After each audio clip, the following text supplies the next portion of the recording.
আসসালামু আলাইকুম দর্শক। তো আজকে আলোচনা করব আমরা ঠান্ডা নিয়ে, যেটা সোশ্যাল মিডিয়াতে ব্যাপকভাবে সাড়া ফেলেছে। আসলে সৌদি আরবের লোকগুলো এই ঠান্ডা বেশি খেয়ে থাকেন বা ঠান্ডার তেল ব্যবহার করে থাকেন। তো আমরা আমাদের আজকের এই ভিডিওতে মূল আলোচনা হবে শুধু ঠান্ডা নিয়ে। ঠান্ডা কি, এটি খাওয়া হালাল নাকি হারাম, নাকি খেলে পাপ হবে, ইসলামিক ও স্বাস্থ্য দৃষ্টিকোণ থেকে বিশ্লেষণ করলে যা বের হবে তাই মূলত আমরা আজকের এই ভিডিও থেকে জানতে পারবো। সাম্প্রতিক সময়ে একটি শব্দ ঘুরে ফিরে সোশ্যাল মিডিয়াকে তোলপাড় করে তুলেছে, সেটি হচ্ছে ঠান্ডা। অনেকে জানতে চাচ্ছেন এটি কি, এটা খাওয়া কি যাবে, ইসলাম কি বলে।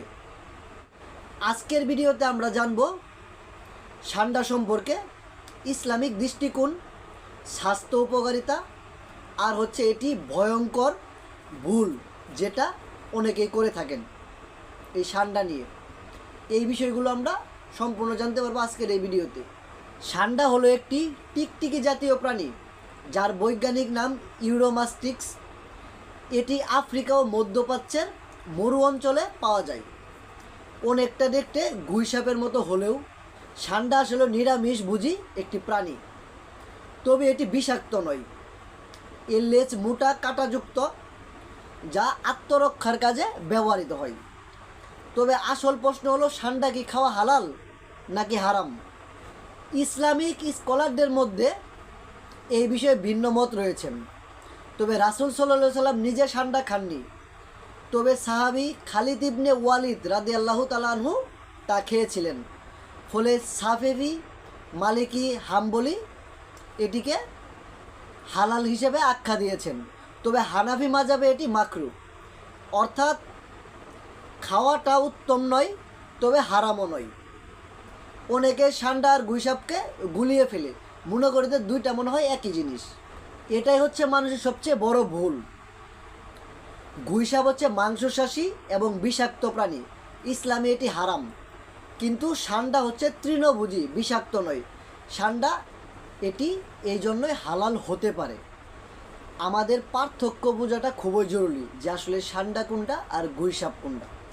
তবে প্রাচীনকাল থেকেই ঠান্ডার তেল ব্যবহার হয়ে আছে আয়ুর্বেদ ও লোকচিকিৎসায়, যেমন যৌন দুর্বলতা, গিটে বা বাত ব্যথার কাজে। ত্বকের সমস্যার জন্য ঠান্ডার তেল খুব